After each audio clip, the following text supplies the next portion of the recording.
Hello there.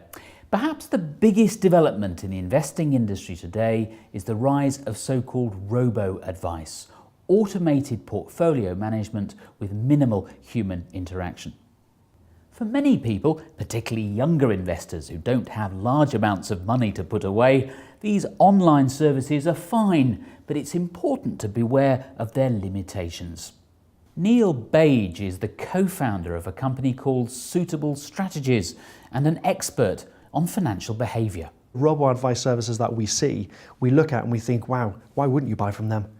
They're making it sound really easy and simple and cost effective, and I can manage my investments, I've got full control.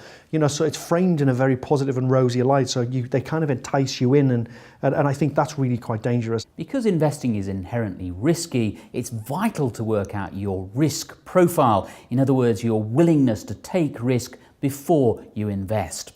For Neil, simply filling in an online questionnaire is not sufficient.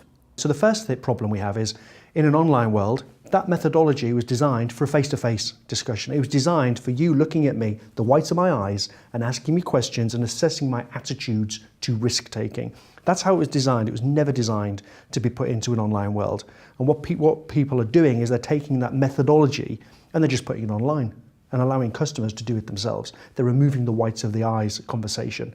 And that's a really crucial missing piece, because a whites of the eyes conversation is more than just asking questions. I can pick up on the twitches in your body. I can pick up on the little movements of your face. So when I ask you a question, I'm actually gathering a lot more information than 10 questions. Another issue is that a person's risk tolerance is very subjective. An investor isn't necessarily the best judge of his or her attitude to risk.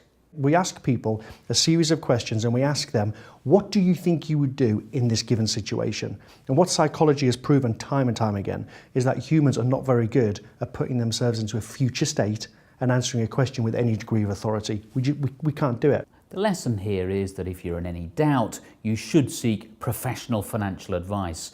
Even if you subsequently invest online, paying for an accurate risk profile is a sensible move. People need to be more self-aware, and people need to think, you know what, I think I know this, but let me just make sure I do. Really? Because these are quite critical. This isn't, do I want a cup of tea or a cup of coffee?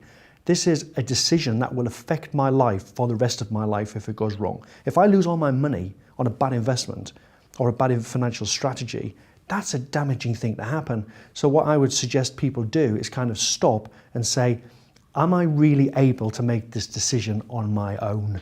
Thank you to Neil Bage and to you for watching. Goodbye.